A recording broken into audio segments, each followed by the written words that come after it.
Okay. All right, we're live, and I have, and to some degree, figured out, uh, or went and did my homework to answer the questions that were great questions that you guys were answering. So hopefully this is helpful. I'm going to go over each of these. We're going to talk about IPv4 format, IPv4 packet structure, uh, which I'll probably just point you to the video for that. IPv4 address format or IPv6 address format, packet structures here, and then ASCII to binary. Like, how do I get text into human readable form, basically, or binary into binary and then back into human readable. Okay, so IPv4 packets, right? We talked before. I'll zoom in here. So a little bit. Can I? Okay. We talked before about how it's made up of 4 octets, but there were some key details deeper in the weeds that were missing that I wanted to provide information for you on. So IPv4 packets, basically they're 1 to 3 digits as a numerical base off the base 10 system, which is just like 0 to 9, right? Standard number system, standard integer system.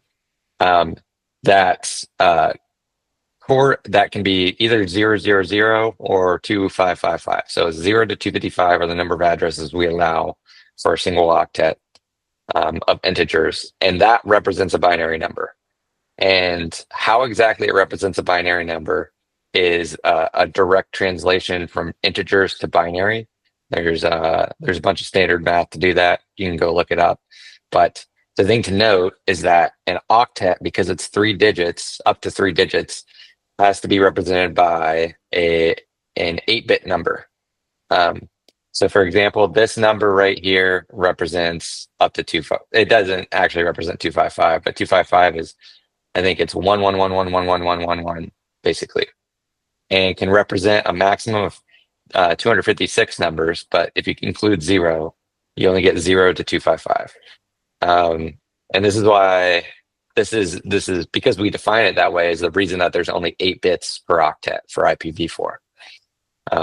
So knowing that the numbers can only be integer representation 0 to 255 or an 8-bit number, that means that the entire value range for binaries is from 000 to 255 555. And basically you can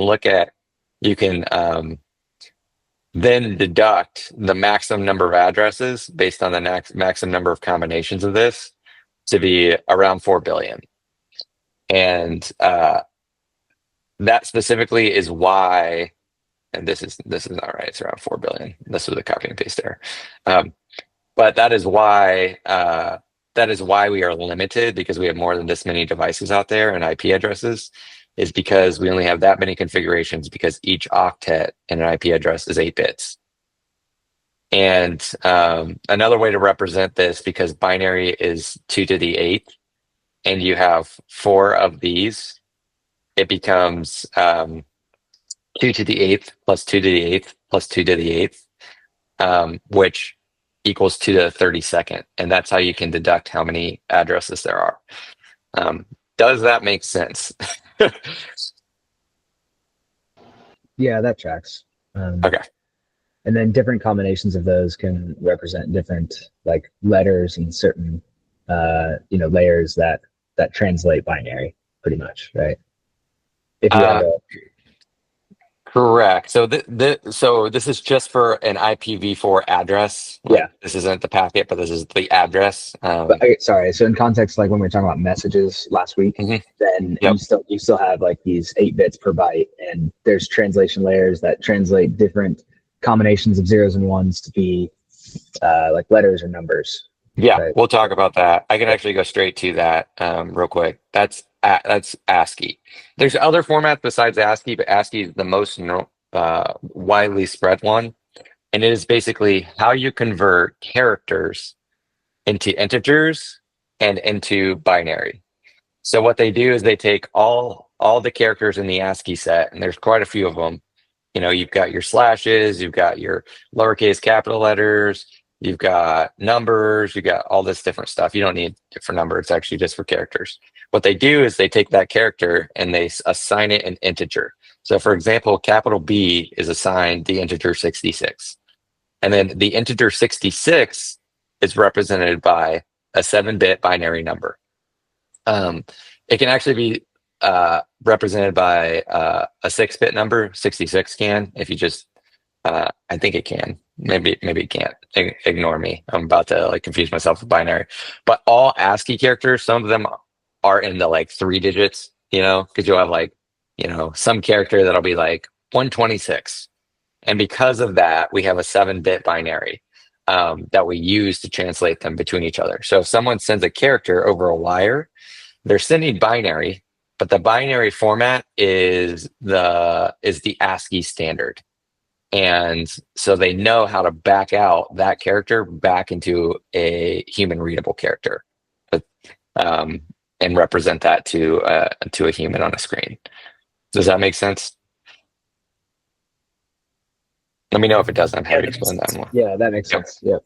Yep. So that's exactly how they're doing it for most things, characters to binary, per the ASCII standard.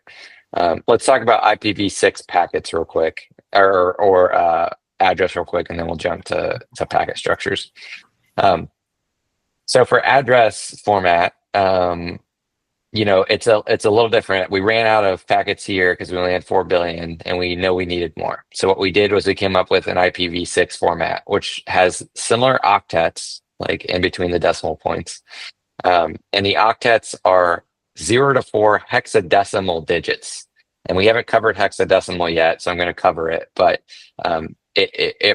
hexadecimal represents a binary number as well. So let's talk quickly about, well, first off, the difference between IPv6 and IPv4 really is the fact that the binary number, the octet, is 16 bits instead of 8 bits. So you have way more configurations because of that.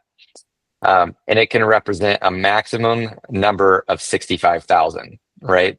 So 8 bits can represent a maximum number of 256, but 16 bits can represent a maximum number of 65,535.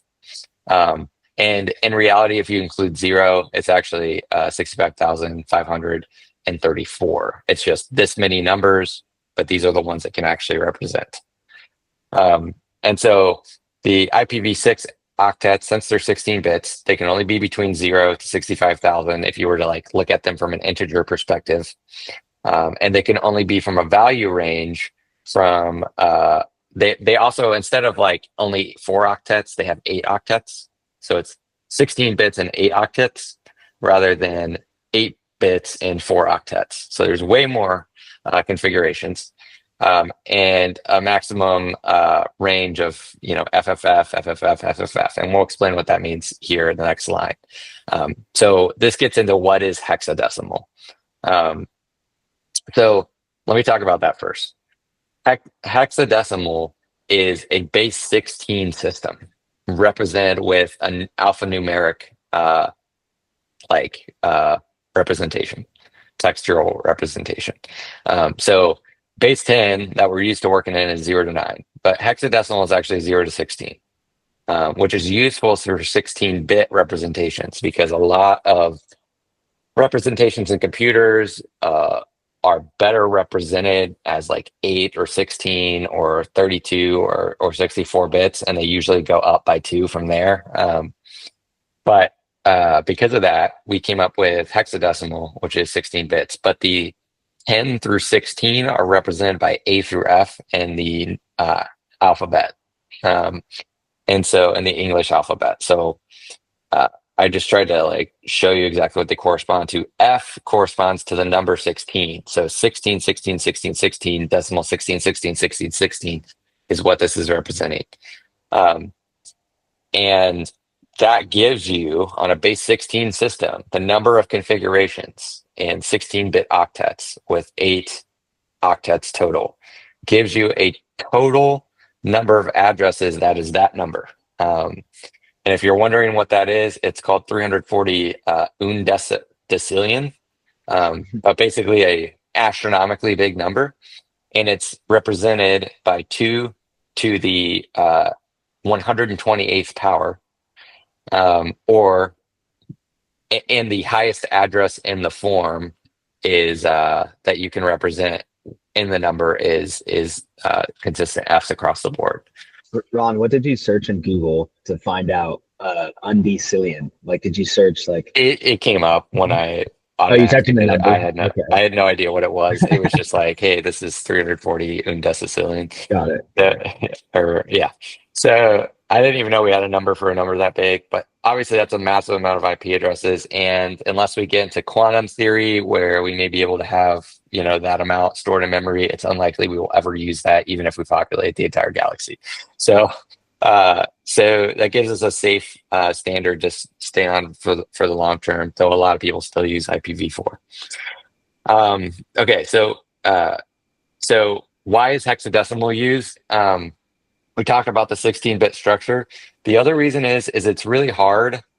We represent the humans when we're doing low-level programming or something within memory. A lot of times you'll get an address that is in hexadecimal. And the reason is it's actually way easier for a human to read hexadecimal than it is for them to read binary. But it's not quite easy to represent these longer strings of binary in like integers. So I think it's a good in between, and that's kind of why it's leveraged. Okay, and we talked about ASCII. Now packet structure. We can quickly talk about packet structure. All right, now we're going to take a look at the It's like yelling in my screen. I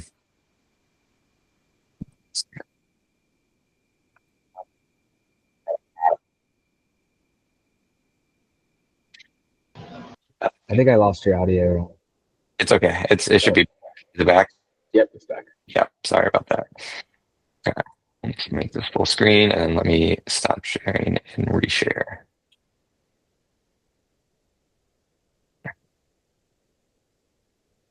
Networking fundamentals. This is a great video. I recommend watching it later.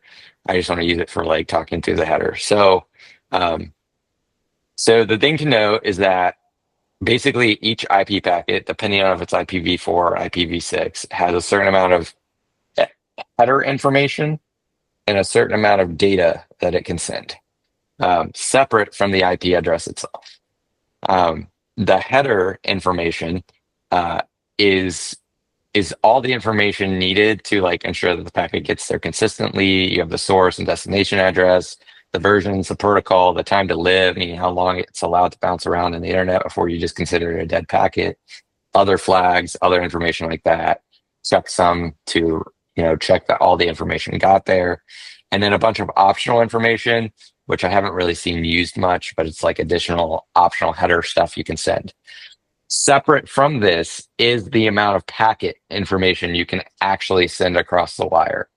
And I didn't write this down. I wish I did, but I actually think I have a ChatGPT chat with it, but I'll do it for consistency's sake. I'm going to share my ChatGPT screen and just show you how to generate the exact amount of data you can send and receive. So, max amount of data you can send and max header size for IPv4 and IPv6. So the maximum byte size that you can send is 65,000 bytes. This just has to do with the bit length for IPv4. Now, the minimum size for a header is 20 bytes. You have to send that amount. All that optional field stuff is 60 bytes. And so so the maximum amount that you would send for a header perspective is 60 bytes. That's not including the packet payload. I don't think. That is the maximum packet size. So the header size is 2060 bytes. The maximum packet size is 65,000 bytes, which is actually a lot. And usually packets aren't that big that you're sending across the wire. Usually they're broken up more. And it all depends on the software protocol as to how it's breaking them up and sending them across the wire, because that's actually a pretty big size to send across the wire as one packet. And it looks like IPv6 is actually about the same, except the header is fixed. It has to be 40 bytes each time. There are special protocols you can use to skirt this, where you can send like jumbo packets and stuff. And if you actually go into your computer and you go to the computer management file, and then you like start digging around for like your IP interface, you'll find the Ethernet setting. If you open that and you go into the adapters deep in the weeds, you'll be able to configure certain things about how big of an IP packet size you're willing to send across the wire. So this gets into very low level network programming. But in general, the maximum size is 65,000 bytes. You usually don't send that much in terms of a payload. And then the header sizes are what you see displayed here on the screen. Does that make sense? Yep, that makes sense. Sweet. Okay.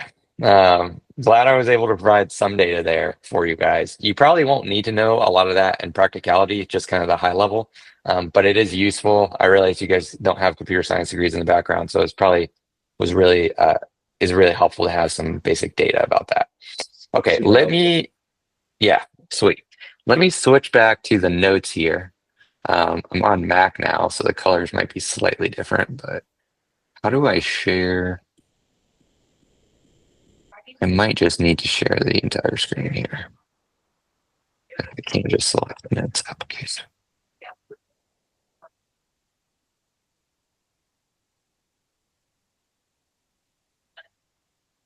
Let me try this. I'm going to share the screen. You guys tell me if you can see this, the notes. Yeah, I can see it. Okay, sweet. Alrighty. I can't see you, so speak up if you need something. So we covered bandwidth is the size amount you're sending through, the volume you're sending through.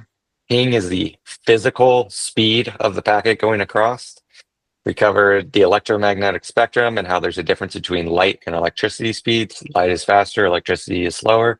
Coaxial cables are electricity. Light is the speed of light, 3 times 10 to the 8th meters per second. And then we've talked about packets, binary, characters, all that stuff. Now, and we've talked about UDP and TCP, talked about broadcast and multicast. Now we're going to jump down to operating systems. And we talked a little bit about this, but I want to kind of jump down a little bit more into this section here in particular. Why am I able to scroll over? There we go. And just go through these in a little bit more depth. And then we'll get to OS and kernel here in the next like 9 minutes and talk a little bit about, how that stuff works. Just a forward look I want you guys to be aware of. We're going to talk about VMs and containers because those are important and how they work. And then we get to programming and programming paradigms, and we're going to start going through that type of stuff. And we may even get to where we do some code examples to like give you guys like some insight into how different things work. But for today, let's jump to operating systems. Okay, so we talked about this briefly, but in general, these are the ones high-level categories of operating systems: Windows, OS X, which is Mac, Linux, Unix. OS X is actually a version of Unix. Real-time operating systems that are used for particular applications, including things that are relevant to our space. So Windows, like most popular in the world by far is Windows. I would say like 80 to 90% of computers that exist in the world are Windows based. And then like the last 10 to 20 are like Linux and OS X and Mac. So just despite how popular like Apple is and how expensive it is, it actually has way less of the population of computers. Coincidentally, viruses are typically built for Windows and not for Linux for that reason, because Windows is way more popular. Not to say that things aren't built for Windows or Linux and that you shouldn't secure it. Windows also is built with a completely different model and underlying structure for the most part than Linux. It is built on this like dynamic link library system, DLL system, and .NET frameworks, and the underlying structure of the way that you handle resources in the computer is drastically different from like Linux and Unix and the rest of those that look the rest of those look relatively similar. Variants of Windows are kind of your standard Windows like Home and Pro, etc. And then Windows Server, which is used for like big servers if you want to be able to store information in like one regional spot, like some computer some like offices will have like a Windows server, and it's used for building desktop applications too from a software perspective, Microsoft Word, 365 ecosystem, etc. Let's see. Other things that are maybe useful for you to know. Windows was built in the model of like it's going to be more open to everyone. So is Linux, but like, and it's going to be more. It's going to allow a lot of third parties to do a lot of weird stuff. Whereas OS X was built more as an integrated stack. So the hardware that's selected, the software that's allowed, and the programming languages that are allowed on OS X are all determined by Apple. And so if you've ever wondered why do Macs run smoother and iPhones run smoother, but their specs are way worse than like an Android phone or a Windows computer, it's actually because they need a lot less processing power to run because everything is integrated in a significantly more efficient manner. Now, that also creates massive vendor lock. So like if you want to get into the ecosystem, you actually have to buy into the ecosystem, and then you have to use their tools and programming languages like Swift or Objective-C. And you have to publish in these certain paradigms. You only have certain libraries available. It's very like locked down, but it also provides a very nice user experience from that perspective. Now, Linux and Unix are important to talk about. Unix is basically the paid version, and Linux is the free open source version for the most part. If you want to that's not totally correct, but that's kind of correct if you want to separate them that way. They're very similar and kind of derived off of each other. Unix is used really primarily in like large compute clusters, like AWS, large servers, large data farms. Unix is its whole field, and you could picture a giant server farm with a bunch of like Unix engineers who are certified, who are in there like ensuring everything's configured correctly and managing the OS and all this different stuff. Managing the loads, Gov Cloud, things like that. They all run on back-end Unix machines on big HPC clusters, high performance compute clusters. Linux is more of like your average like your average like dev who's like, I don't want to say like edgy and off the scene, but like someone who just programs regular applications and robotics and like things like that aren't like large data farms typically use Linux. It's very dev user friendly. The permission scheme is much more straightforward. The support for Linux libraries and things is much more robust. And in general, there are two variants. There's Red Hat and there's Debian. And those are almost like streams of variants where you have Red Hat that is like well supported, and actually like most of the features of it are paid if you want to use it. And then there's downstream open source variants of it, like CentOS, etc. And then Debian is kind of the counterpart to RHEL, and it's got all these downstream variants like Ubuntu. Hundreds of Linux variants out there, and people write their own and build their own OSs with it. It's a whole like ecosystem and field. I've just listed some of the main ones. The important thing for your purposes to know is that Red Hat is something that is important to cybersecurity items within the DoD. In particular, Red Hat has spent, which is a company that has an OS, has spent a lot of money working to make their system STIGable. STIGs stand for Standard Technical Implementation Guidance, but they're really cybersecurity controls and protocols, like configurations you put on the system. Red Hat spent a lot of money building their item in a pretty hardened or hardenable fashion. Though Ubuntu and other ones are getting there these days, a lot of we'll call it non-real-time operating systems that work on a lot of robotic systems end up having Red Hat as their underlying base. And then Ubuntu is kind of like everyone's favorite in the programming space. That's really clean and friendly and has a nice user interface and all this stuff. That is also incredibly popular. If you guys have an extra 5 minutes, let me know and I'll go over, real-time operating systems. If you don't, we can cover them next week. Yeah, quick question before you do, and then I do have 5 minutes. So like we were talking to Greg Ditzler from CSRF yesterday. We were talking about Big Iron. He was saying on Big Iron that it's less of a standard and more of recommendations of various apps. But he said the key with Big Iron is they're defining their own operating system. And so I know you've talked a little bit about like you can make 1,000 different variants of Linux and Unix.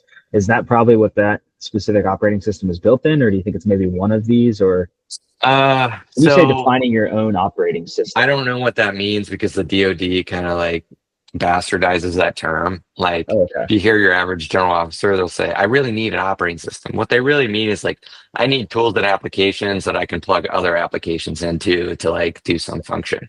It may not physically mean an actual operating system on a computer. So I don't know is the answer to that. Okay. All right. Yeah. We could find out. So, okay, OS X, operating systems, iOS, Linux. Okay, so we were talking about real-time operating systems. So these are different. These are actually really expensive too. They cost like $100,000 a license. Green Hills and VxWorks are two that are really popular, and they're used in safety critical systems when you have to get, to some degree, guarantee the timing of the operating system.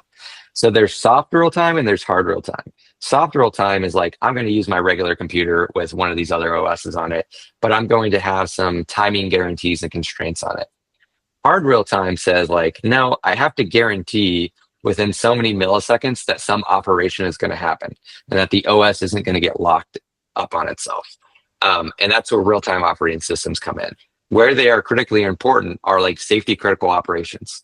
In our field, autopilots. If you have an autopilot, particularly on the larger aircraft, their flight control computer likely runs on a real-time operating system, or they are controlling it on bare metal hardware themselves, where they have compiled straight to the processor with low-level programming. So one of those two options, either it's real-time or they've done that, is most of what happens because you need to have certain guarantees. And they will restrict certain ways in which you compile things, and there's this whole process to it. But you'll hear Green Hills and VxWorks and real-time operating systems, and people talk about it in meetings. So it's kind of an important concept to understand. Are checks like that, is that part of like airworthiness? Is checking those operating systems? And so yeah, airworthiness is its own beast of a field, and it's half soft skill and half like real checks. But it does affect airworthiness 100%. So what they care about when you're flying an aircraft, from our perspective, airworthiness is handled kind of separately because autonomy is outside of this. But if you were Kratos and you're building XQ-58 and they have a flight control computer, I won't like on a record line talk about exactly how it works, but like, let's just make it up and say that we're using a real-time operating system. Like they're going to have to show enough evidence to airworthiness authorities through frequency responses and all these other metrics and GNC responses that they have a sound system that is capable of flying through M&S and hardware in a loop test, and then wind tunnel tests and things like that. Then they build themselves up into an actual aircraft, and then they run some tests in really sparse locations so that there's less danger to people, and then they build trust over time, and then people start to trust the different like version 1, version 2 of like the autopilot software. So that's kind of how that system works from an airworthiness perspective. But Kratos does care about the flight control computer and how fast it reacts, and so the operating system matters. For instance, Vista I uses one of these for one of the computers. I can't remember which one. Yeah. So very important. Small UAS world, kind of get away with like not having that, but in large aircraft world, you really can't. You got to have a real-time operating system, or you got to compile straight to the hardware and control the timing yourself and prove it, basically. So that probably takes care of most of this week. I'm running late for another meeting now that I realized it. Bo is on a meeting, so I probably should go talk to him. Alrighty. So we'll chat next week. Thanks, guys. Thanks, Ron. Yep. Yep. See ya. Thank you.